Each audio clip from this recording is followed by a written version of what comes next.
우리 어린 이 회원 여러분들의 은혜로운 찬양입니다. 우리 꼬마 우리 성도들을 위해서 또 격려의 박수 한번 무럭무럭 잘 부탁드립니다. 앞에 나와서 노래하는 게 굉장히 용기가 필요합니다.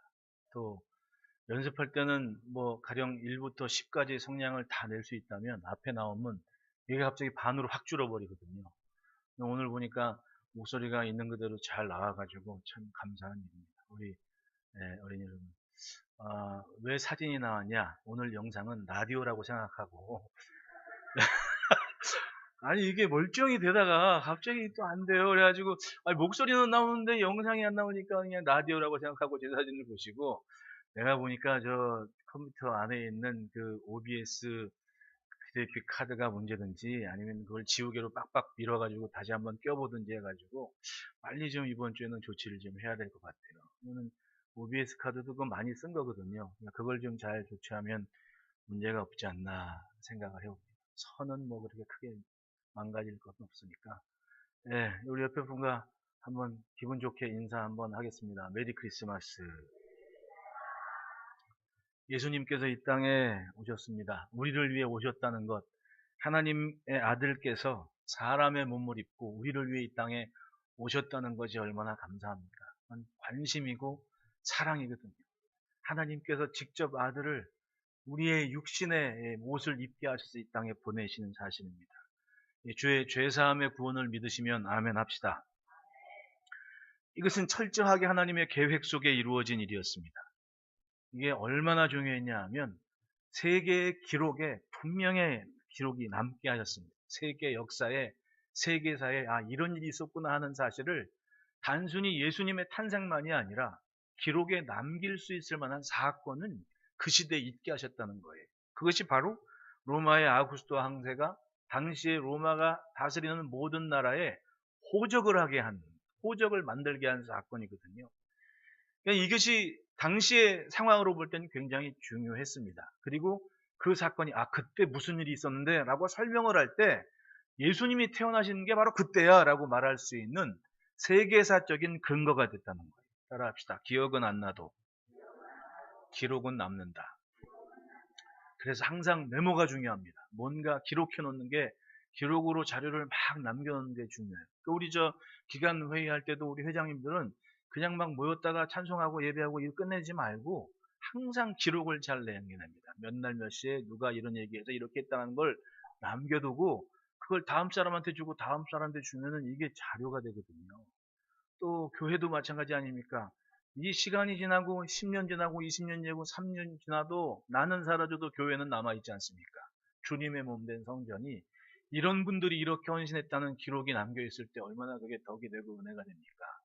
기록은 남겨야 돼요. 사람 기억은요, 사실 믿을 게 못 되거든요. 나한테 불리하면 다 기억 안 난다 그러거든. 잘 모르겠는데 끝이야. 근데 기록을 잘 남겨놓으면 그 기록은 충분한 근거가 됩니다.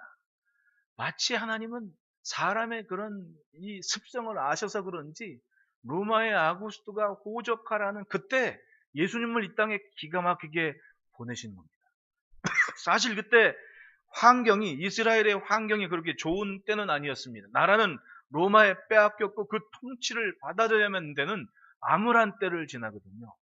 여러분 혹시 과거에 성탄절 때 막 예전에는 성화 같은 거 많이 하지 않습니까? 영화 같은 데 보면 항상 분위기가 우중충하고 막 어두웠죠.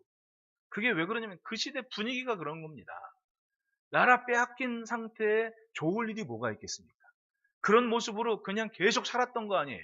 그런데 그렇게 살아가는 날들 중에 어느 날 하나님께서는 예수님을, 하나님의 아들을, 온 인류의 희생, 화목제물 되실 예수님을 사람의 몸을 입고 이 땅에 보내셨다는 거예요. 하나님의 계획은 세상이 어떠하든 묵묵히 하나님의 일을 하십니다. 참 사람들이 그걸 얼마나 중요하게 생각했는지 제가 2002년도에 처음에 그 베들레헴이 궁금해서 찾아갈 때는 거기가 팔레스틴 사람들이 주로 많이 살아요. 그러니까 공동자치구인데 대부분이 이제 그 팔레스틴 사람들이 그러니까 본인들이 자치적으로 관할할 수 있는 동네는 팔레스틴 경찰을 세워요. 그러면 팔레스틴 경찰들은 번호판이 빨간색이에요. 그 사람들이 자기네 자치 그런 치안을 담당하고 있거든요. 문제가 생기면 이스라엘 군 병력이 투입이 되죠. 그래서 제가 베들레헴의 유대인들 그 자동차 넘버가 노란색이거든요. 노란색. 그러니까 노란색 넘버를 가지고 거기 간다니까 막 위험하다고 막 말리고 막 그랬거든요. 근데 제가 차를 빌렸을 때 참 그럴 때는 어떻게 센스가 있는지 사람이 차를 그냥 렌트카 이만한 대문짝만하게 막 써있는 렌트카를 빌렸거든요. 누가 봐도 렌트카야 그거는. 그리고 또 제 얼굴이 좀 큽니까? 딱 보면 제 얼굴은 광채가 나요. 햇빛을 받으면. 왜냐하면 다른 사람보다 요만큼 더 넓거든. 이렇게 빛이 딱 나니까 누가 봐도 저 사람은 관광객이야. 그래서 차를 몰고 이제 그 베들레헴을 딱 들어갔어요. 갔는데 사람이 그렇게 없어요. 이제 그때 당시는 뭐 버스 가다가 터지고 막 그냥 뭐 어디 식당에서 폭탄 터지고 이런 분위기여가지고 그땐 장벽이 없을 때였거든요. 그 분위기 험하니까 관광객도 안 오지 막 암울한 상태였거든요. 그 상태에서 베들레헴 그 예수님 그 성경에 보면 별이 멈춘 자리에 딱 있는 그 모습을 표시해 놓은 그 예배당을 딱 가서 앉아 있는데 혼자 묵상할 수 있는 시간도 많았고 분위기는 어수선했지만은 그래도 안심하게 이렇게 다닐 수 있는 시간이 참 많았습니다. 2002년도였거든요. 근데 한 10년 지나 우리 권사님들 모시고 같이 그걸 딱 갔더니 아이고 아주 그냥 전 세계 관광객들이 줄을 그냥 우리 엄마들 표현은 나래비로 서가지고 그냥 그걸 잠깐 한번 보고 나와야지 거기 오래 눈치고 거기서 누가 막 기도라도 하려고 눈 한번 감으면 뒤에서 난리가 나지. 빨리 안 가냐고 빨리 안 가냐고. 그러고 보면 예수님이 세상에 나신 그 역사적인 장소 그리고 이 성경의 사건에 대해서 그렇게 많은 사람들이 관심을 갖고 있다는 거 아닙니까? 요즘 다시 뭐 이스라엘 분위기가 좀 어수선하다고 우리 양 목사님이 편지를 보내왔는데 어쨌든 성경에 그 주님께서 오신 그 자리가 고스란히 흔적으로 남아있는 것을 답사하는 것은 참 큰 은혜라고 생각을 해요. 하나님의 계획은 세상이 어떠하든 분명히 나타납니다. 예수님을 이 땅에 보내신 그 배경을 보십시오. 사도 바울께서 자세히 설명해 주셨습니다. 갈라디아서 4장 4절 5절 말씀에 때가 참에 하나님이 그 아들을 보내사 여자에게서 나게 하시고 율법 아래 나게 하신 것은 율법 아래에 있는 자들을 속량하시고 우리로 아들의 명분을 얻게 하려 하십니다. 중요한 건 때가 참에라는, 즉 하나님께서 뭔가를 준비하고 계신 상황이 있었다는 겁니다. 어떻게 하든 앞뒤가 맞아야 되고 뭔가 딱 무엇인가를 했을 때 모든 사람들이 알아먹어야 되고 그런 하나님이 계획하신 그때가 됐다는 거예요. 신기하게도 로마의 힘으로 세상 오가는 것이 편해졌습니다. 로마의 도움만 있으면 로마의 시민권을 가지면 혹은 로마의 언어, 즉 공통된 문화와 언어와 영향력이 보편적으로 펼쳐질 수 있는 시기가 되었을 그때에 예수님께서 오셨다는 거예요. 얼마나 기가 막힌 타이밍입니까? 그걸 하나님께서 계획하고 계셨다는 거예요. 만사가 다 적절한 시기가 있습니다. 그래서 기도하며 기다리는 거 아닙니까? 모든 게 다 내 맘 같지 않아요. 내 뜻대로 되지는 않습니다. 하지만 뜻을 정하고 기도하고 그 날이 이루어지기까지 인내하는 그 시간이 결국은 내 믿음을 보는 시간 아닙니까? 그렇게 이스라엘은 그리스도를 기다리고 있었던 거예요. 그리고 사람들이 알건 모르건 하나님은 기막힌 때에 그 일을 사람들에게 모든 사람이 알지는 않았어요. 그러나 알만한 사람은 알았어요. 그리고 그 일을 하시더라는 겁니다. 본문의 천사가 목자들에게 나타나서 전합니다. 10절 11절 말씀에 천사가 이르되 무서워하지 말라. 보라 내가 온 백성에게 미칠 큰 기쁨의 좋은 소식을 너희에게 전하노라. 오늘 다윗의 동네에 너희를 위하여 구주가 나셨으니 곧 그리스도 주시니라 라고 천사가 말을 해요. 중요한 것은 천사가 이렇게 말을 합니다. 온 백성에게 미칠 큰 기쁨의 좋은 소식을 너희에게 전한다. 오늘 다윗의 동네에 너희를 위하여 누가 나셨다? 구주가 나셨다. 곧 누구다? 그리스도 주시니라. 그분이 그리스도 주시니라 라는 말을 했을 때에 이 목자들이 알아먹었어요? 못 알아먹었어요? 알아들었다는 거예요. 모든 사람이 알아듣진 않아요. 근데 이 목자들은 천사가 그렇게 말을 했을 때 알아들었다니까요. 그 말은 이 목자들이 그리스도 주에 대한 관심이 있었을까요? 없었을까요? 있었으니까 알아들은 거예요. 없었으면, 관심이 없으면 신기하다. 그리고 끝났겠죠. 관심이 있었으니까 큰 기쁨의 좋은 소식, 오늘 다윗의 동네에서 라는 그 말은 자기들이 사는 동네가 다윗의 동네거든요. 거기서 구주가 나셨다는 이야기는 이 목자들은 기대하고 있었고 기다리고 있었고 소망했다는 거예요.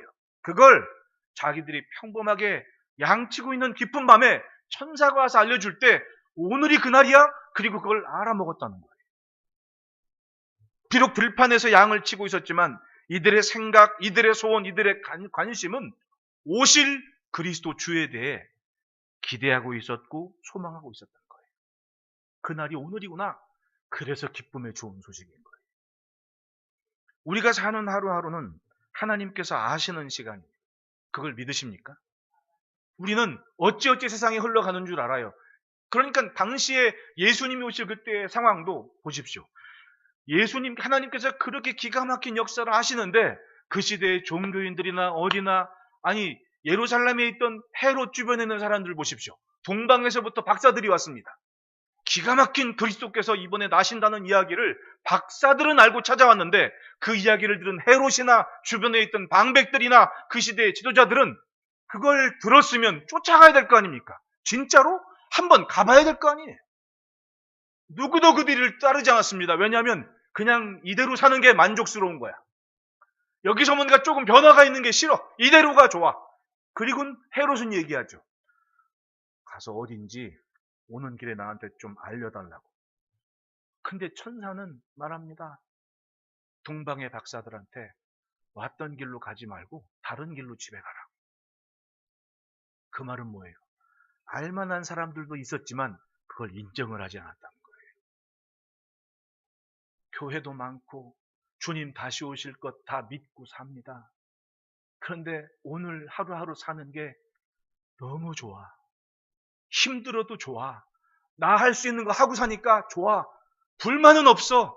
그냥 이대로 살면 될 것 같아.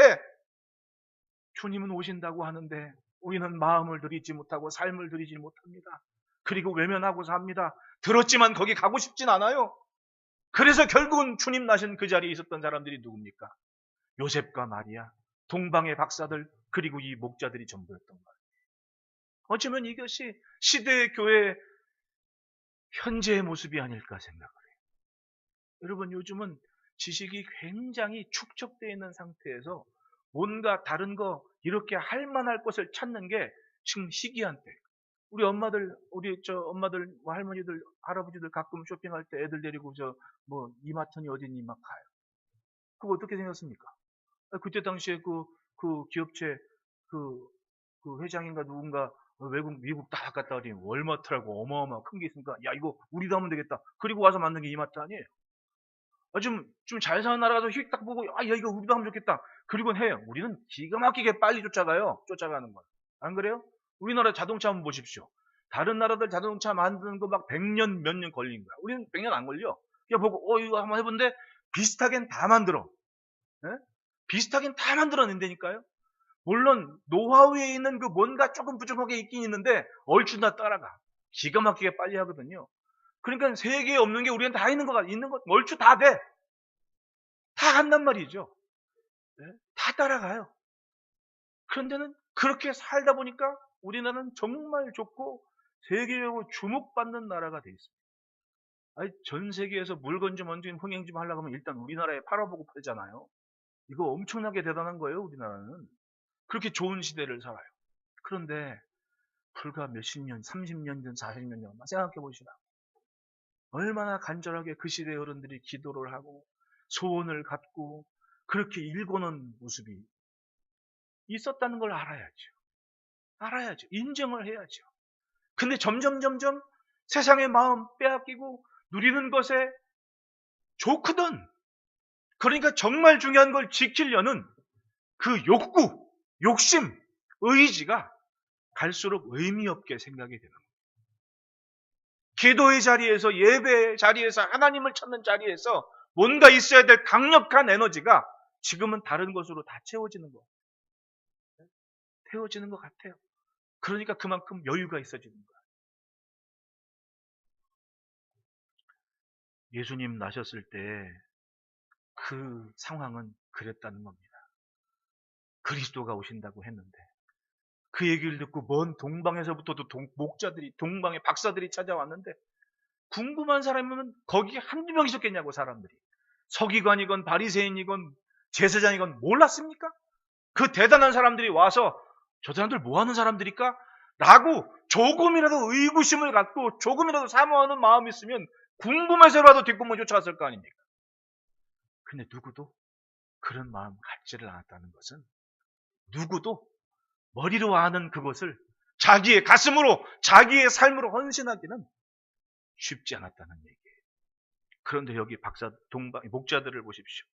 굉장한 광경을 봤습니다. 이건 아마도 사모하니까, 여러분, 간절히 사모하면 꿈속에서도 나온대요. 응? 간절히 사모하면. 응? 간절히 사모하는 것은 눈에 보이게 마련이야. 갈급할 때. 목자들이 밖에서 자기 양떼를 지킬 때 주의 사자가 곁에 찾아왔다 그래요. 주의 영광이 그들을 비추며 크게 무서워합니다. 이게 멀쩡히 있다가 갑자기 주변이 환해지면 얼마나 무서운지 알아요, 여러분? 막 소름이 졸다가도 소름이 막 쫙 돋아가지고 갑자기 숨이 턱 막혀요. 근데 그런 경험을 언제 했냐면, 죄송합니다. 또 군대 얘기 좀 해볼게요. 산꼭대기에서 제가 제 차가 8기통 휘발유 차인데 미군들이 쓰던 거였어요. 우리나라 차들은 대부분 디젤을 썼는데 미군들은 휘발유 차를 썼거든요. 그러니까 지금 8기통 지금 쓰려면은 한 5,000cc 이상 되는 승용차나 아니면 뭐 아주 비싼 뭐 고급 차나 그런 걸 써요. 근데 제 차가 그거였거든요. 근데 이제 문제가 뭐냐면 차가 노후가 되니까 방전이 많이 돼서 배터리를 빼놔요. 빼놓는단 말이에요. 그러니까 아침에 시동 걸 때 딱 껴서 시동을 걸어서 한 2, 30분 데펴놓고, 겨울 같은 때는 그 본네트 위에다가 담요 딱 깔고 거기 딱 앉으면 아랫목 같아. 너무 뜨기 어린. 그런 차인데 분명히 낮에 제가 배터리를 딱 빼놨어요. 그럼 시동이 안 걸려야 되잖아. 전기 장치가 차에 일절 공급이 안 되는 상태예요. 밤중에 다 산꼭대기에서 주 하나님 지으신 모든 생, 나 혼자 이제 난 밤중에 주로 그냥 혼자 근무 쓸 땐 찬송을 많이 부르고, 밤중에 찬송 부르면 저 아침 초소에는 저 산 아래는 다 들린대 그게. 어쨌든 그냥 일단 한데 그것은 찬송을 은혜롭게 이렇게 불렀으니까 일단 좀 잠을 좀 자야 되잖아요. 나도 모르게 저렇게 잤는데 갑자기 자동차 라이트가 탁 켜지는 거예요. 그것도 탁 켜지는 게 아니야.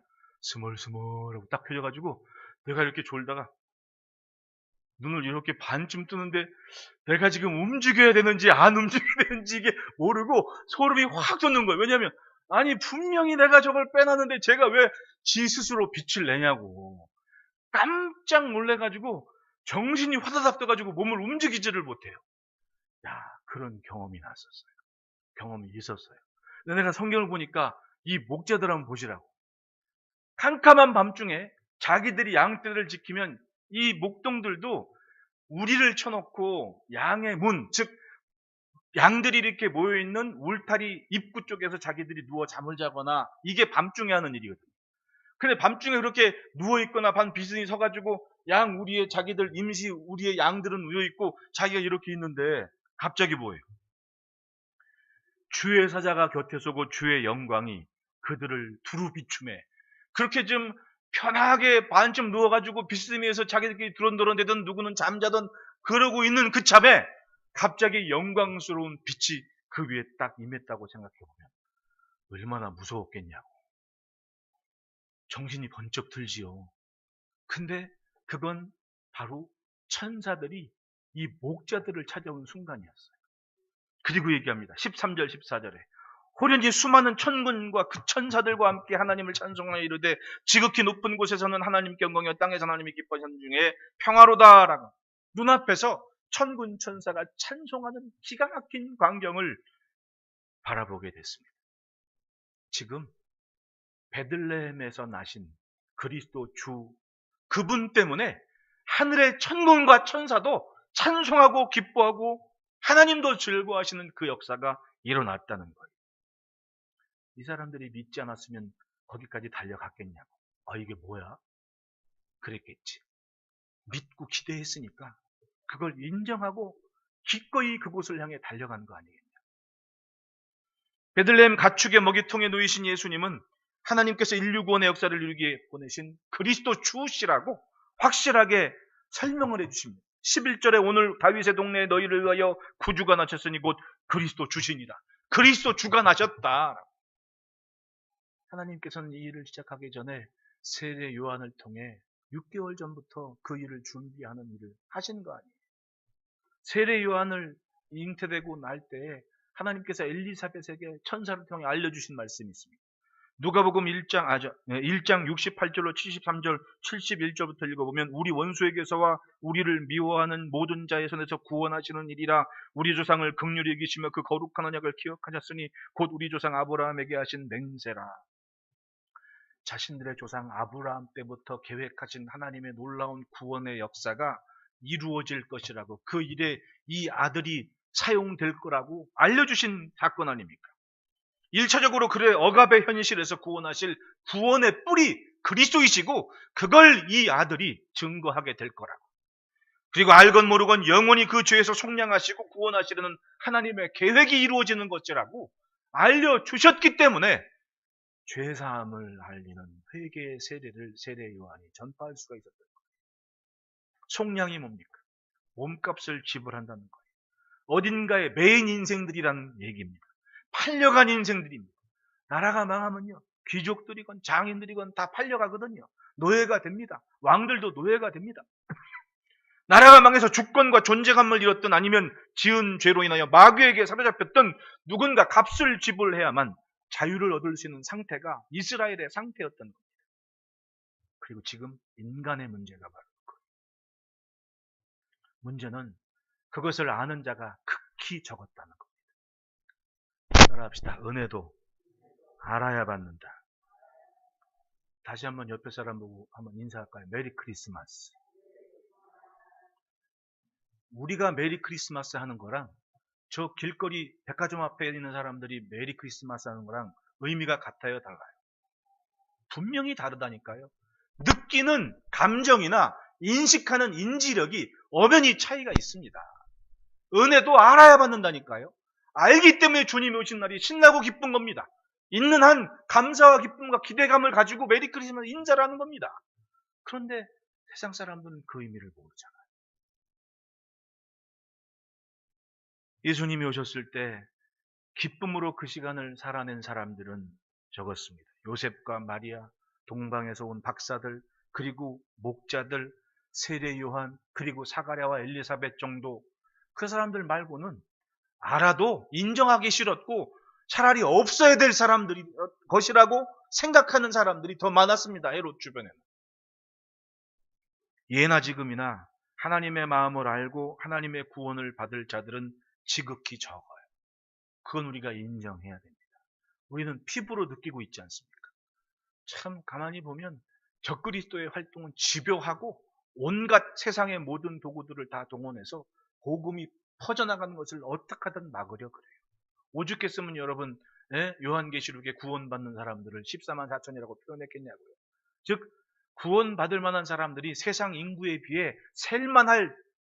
셀만하다는 거 아니에요, 쉽게 말하면. 그만큼 적다는 거 아닙니까? 예수님도 오셨을 때 마지막 때가 되면 찾는 이가 좁고 협착하다고 얘기를 하지 않습니까? 좁은 문이라고 좁은 길이라고 말씀한 거예요. 예수 믿는 게 쉽지 않습니다. 왜냐하면 그만큼 많은 방해와 어려움들이 있는 거예요. 내가 지금 일찍 예수 믿고 하나님의 은혜가 갈급하고 필요해서 메리 크리스마스 기뻐하는 마음을 갖고 있는 것도 참 엄마 아빠가 예수 잘 믿어서 감사해야 돼요. 안 그래요?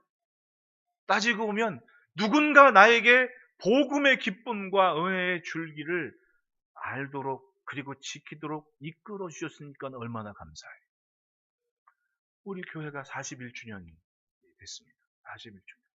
41주년의 기쁨을 아는 사람이 있고 모르는 사람이 있잖아요. 안 그래요? 오늘 있는 것이 얼마나 감사하냐고. 여전히 지켜낼 것, 여전히 감당해야 될 함께, 저는 그런 생각을 해요. 인정할 건 인정해야지. 하나님께 하시는, 학교에서 하시는 일은 돗자리 깔고 천만 막 지어도 막 사람 터지는 시기가 있었는가 하면 아주 그냥 대궐처럼 삐까뻔쩍하게 건물을 지어놔도, 제가 아는 교회가 일산에 오병 무슨 교회가 있었는데 거기가 한번 처음 건축하신 목사님이 거기 떠났어요. 왜냐하면 택지 개발되고 막 보상을 받아가지고 막 어떻게 뭐 성도들이 헌금 안 해도 돼. 막 택지 보상 받은 어마어마해가지고 예배당을 5,000평인가 줘놨거든요. 전기요금을 낼 수 없어가지고 본당에서 예배를 못 드리고 지하실에 있는 회의실에서 예배를 드리는 거예요. 웃기지 않아요? 웃기다고 나는 그게. 아니 그 예배당을 그렇게 삐까뻔쩍하고 수천석 지어놨으면 한 명이 오건 10명이 오건 그 예배당이 크면요, 전기 스위치 딱 올릴 때 누가 그러더라고. 요거 딱 올릴 때 우리 70만 원 나가 그러더라고. 우리 선배 목사님이 스위치 딱 킬 때, 불 딱 킬 때 우리 70만 원 나가 그러는 거예요. 그래도 예배당을 지어놨으면 10명이 오건 100명이 오건 수천석에 뭐 1%만 차도 그래도 거기서 예배 드리면 좋잖아요. 그 전기요금을 못 내가지고 지하실 회의실에서 예배를 드리는 얘기 들으니까 뭐 하러진 거야 그거. 안 짓는 반도 못하는 거 아니에요. 큰 상황이라는 게 참 묘한 거예요. 옛날에는 그렇게 삐까뻔쩍하게 저면 지나가는 길거리 지나가는 사람도 궁금해서라도 돌아왔는데 요즘은 안 그러거든. 얼마나 매스컴에서 보십시오. 우리 교단만 해도 교회가 18,000교회가 넘거든요. 근데 한 교회에서 뭐 잘못하면 온 교회가 다 그 모양 그 꼴인 것처럼 보도를 해버리고, 교회에서 착한 일한 건 요만큼도 안 나와. 왜? 왼손이 하는 것을 오른손이 모르게 하거든요. 미담과 미덕은 안 나와도 돼. 궁금하지도 않고 자랑하지도 않아. 우리는 뭐 이벤트거리 많아도 이렇게 자랑하고 싶지도 않고 그냥 알말 사람만 알고 가면 되는 거야. 그러니까 모르죠. 근데 잘못한 거 하나 하면 대한민국 교회가 다 그런 거야. 그러니까 어마하게 예전에는 사람들이 정보나 지식이나 접하는 것들이 좀 드물 때는 그냥 막연하게 존중하는 분위기가 있었어요. 막연하게 저분이 교회 장로님이시래. 그러면 존경스럽다고. 참 그래도 성도들의 지지를 받았으니까 장로님도 하시고, 저분이 권사님이시래. 그럼 야 진짜 은혜로운 엄마네. 뭐 이런 정도. 목사님이라고 하면 인사 한번 더 해주고, 안 믿는 시골 동네 마을 사람들도 자기네 명절날 아들내 간다면 자기는 교회 나오지도 않는데 일부러 목사님 찾아와서 선물하고 덕담하고 가는 그런 분위기가 있었거든요. 지금은 그런 이런 뉴스나 가십거리들에 아주 노출이 되다 보니까 그런 게 사라지는 거예요. 그러니까 전도하기가 당연히 힘들지요. 갈수록 예수님 말씀처럼 좁고 협착할 수밖에 없는 거예요. 예, 그러면 예수님 당시의 분위기로 한번 돌아가 봅시다. 곧 그리스도 주시라, 구원의 뿌리시라, 약속된 메시아가 오셨는데 당장 주님이 탄생하신 그 자리에 있는 사람들은 그 말을 들은 요셉과 마리아, 목자들, 동방의 박사들 전부였습니다. 아무도 오지 않았어요. 그건 뭐예요? 종교인들 자리 차지하고 있는 종교인들조차도 그걸 믿고 존중하며 따라 나서지를 않았다는 얘기 아닙니까? 오늘이라고 다르겠습니까? 갈수록 세상은 그렇게 흘러갑니다. 따라합시다. 예수님은 내 구원자. 사도 바울께서 말씀합니다. 에베소서 2장 3절 5절입니다. 한번 같이 읽어보겠습니다. 시작. 전에는 우리도 육체와 마음에 원하는 것을 하여 다른 이들과 같이 본질상 진노의 자녀이었던, 긍휼이 풍성하신 하나님이 우리를 사랑하신 그 큰 사랑을 인하여 허물로 죽은 우리를 그리스도와 함께 살리셨고 너희는 은혜로 구원을 받은. 예, 그렇습니다. 우리가 난 자리, 우리를 떠내신 그 자리는 본질상 진노의 자리였고 육체의 욕심을 따라 지낸, 바꿔 말하면 지금은 육체의 욕심이 아니라 육체의 마음에 원하는 것이 아니라 주님께서 원하시는 것에 관심을 갖고 우리는 그 길에 서 있는 겁니다. 예비하신 그 길에 서서 주님 오시를 기다리는 마음을 가지고 이 시대의 영생과 영혼의 기쁨을 갖고 살아가는 게 지금 우리의 모습입니다. 이 사람들을 오늘 본문에는 뭐라고 표현합니까? 하나님의 기뻐하심을 입은 자들 중에 평화로다. 주님을 기뻐하는 인생들은 하나님이 기뻐하신 인생들이라는 얘기 아니에요. 옆에 사람 2초만 쳐다봅시다. 지금 그 얼굴이 하나님이 기뻐하시는 모습이라고요. 할렐루야. 하나님이 기뻐하신 사람들이 바로 그 사람, 지금 이 모습이라는 겁니다. 하나님은 아십니다. 하나님이 기뻐하시는 사람들. 이 사람들은 압니다. 성탄이 어떤 의미고 예수님이 우리에게 어떤 존재의 의미이신지. 한밤중에 양을 지키던 목자들은 어쩌면 평범한 사람들과는 다른 존재감으로 지내는 무리였을 겁니다. 자기 양떼를 지킨다고 하지만은 그렇게 어수선하고 많은 사람들이 호적한다고 자기들 고향 들어왔을 때 얼마나 정신없습니까? 하지만 그 모인 사람들이 오랜만에 일가 친척 형제들 만나 잔치하고 즐거울 때 목자들은 그저 묵묵히 들판에 나가서 양떼를 지키는 자리에 있었습니다. 한편으로는 소외된 사람들이었을 것이고 한편으로는 나살기 바쁜 사람들이었습니다. 하지만 그들의 마음, 남들 다 그렇게 모여서 즐겁게 막 희희낙낙하고 교제하고 즐겁다고 하는데 오죽했으면 예수님이 오시는데 누일 방 한 칸 없겠냐고. 아마도 그 성은 잔치뿐이었을 것이고 명절날 잔치하듯이 그런 분위기였을 텐데 이 목자들은 자기 직업이고 자기 일이고 자기 일터에서 그저 막연하게. 한편으로는 얼마나 소외감이 들까요? 들판에서 성을 바라보면 그게 참 마음이 참 묘해요.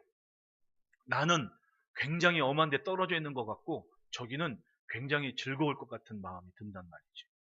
네, 그런 마음이 들어요. 그 모습을 보이는데 하나님은 그렇게 많은 사람을 모여서 희희덕낙 잔치하고 즐거워하는 그곳이 아니라 들판에서 한편으로는 소외된 마음을 갖고 있지만 하나 분명한 게 있습니다. 언젠가 그리스도께서 오신다. 근데 천사가 찾아와서 그들에게 말씀한 거예요. 낫다 지금 오셨다. 거기 한번 가서 확인해봐라. 그게 표적이고 증거다. 이 사람들은 믿었기 때문에 달려갈 수가 있었던 사람들이에요. 할렐루야. 아마도 다시 오실 주님도 우리의 평범한 일상 중 어느 시간에 오시지 않을까요? 온 세상 사람들이 누구는 주님 오시는 시간은 분명해요. 여기는 밤일 때 오시면 저기는 낮일 것이고 우리가 낮에 있을 것이면 저기는 밤일 것이고. 응? 내가 처음엔 어릴 적에는 얼마나 단순했는지 예수님은 깊은 밤중에만 오신 줄 알았는데 그거 다 뻥이었어. 에이그. 생각이 아주 사람들이 참 아주 수준이 그걸 또 신나게 그렇게 가르치고 있었으니 얼마나 사람들이 참 지식이 얇은 사람들입니까? 여긴 밤중이면 저 동네는 어디예요? 대낮일 거 아니냐고. 어? 대낮일 거 아니냐고. 그게 조금만 생각하면 그게 다 뻥인 줄 알면서도 그렇게 사람들에게 무조건 따라간다니까. 그러니까 여러분 성경을 꼭 자세히 좀 읽어보시기를 바라요. 요즘 이단이나 사이비들이 얼마나 지배한지 아십니까? 무슨 성격 검사하자, 무슨 MBTI 검사하자, 무슨 그림 회화 검사, 아주 다채로워. 진짜 그런 거 하는 사람들이 지금 교회에 들어와가지고 전도를 좀 이렇게 했으면 얼마나 좋을까. 근데 쓸만한 사람들 다 이단에가 있나? 어? 그렇습니다. 중요한 건 성 안에 있건 들판에 있건 대낮이건 한밤중이건 일터에 있건 성전에 있건 내 마음의 중심에 하나님께서 하실 일을 기대하는 마음을 포기하지 않고 주님께로 향한 소망을 간직하고 있으면 그 자리에 주님은 영광과 천사의 소리를 듣게 하셔서 주님 하실 일에 서게 하신다는 거예요. 할렐루야. 마주보고 인사합시다. 열심히 삽시다. 열심히 살아야 돼요. 열심히 살아야 돼요. 내가 우리 권사님들한테도 나 교회에서 행사 많이 하는 거 원래 싫어한다고. 안 한다고. 금년에는 하나는 해야 될 것 같아요. 어쨌든. 네? 열심히 살아야죠. 열심히 땀 흘려 수고하고 조금 더 천국을 위해 봉사하고 헌신하고 더 이상 세상의 힘에 짓눌려 살지 않습니다. 더 이상 죄와 사망에 짓눌려 살지 않습니다. 자유의 길을 걷습니다. 영생과 생명의 길을 걷습니다. 심판의 주께서 생명의 주가 되시는 그 시간을 기대하고 그리고 맞이할 사람들이 바로 우리예요. 보십시오. 믿지 않는 이들에게는 심판의 주지만 믿는 우리에게는 생명과 기쁨의 주님 아니십니까? 할렐루야. 예수님이 오셔서 비로소 심판의 주인이신 하나님이 내게는 아버지가 되신 아버지. 하나님이 아버지 노릇을 지금 해주고 계신 그래서 우리가 삽니다.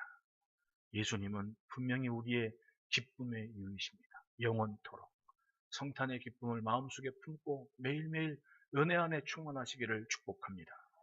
기도하겠습니다. 하나님 아버지 감사합니다. 생명의 주께서 사람의 몸을 입고 우리에게 오셔서 죄와 사망의 짓눌린 우리를 구원하시옵소서.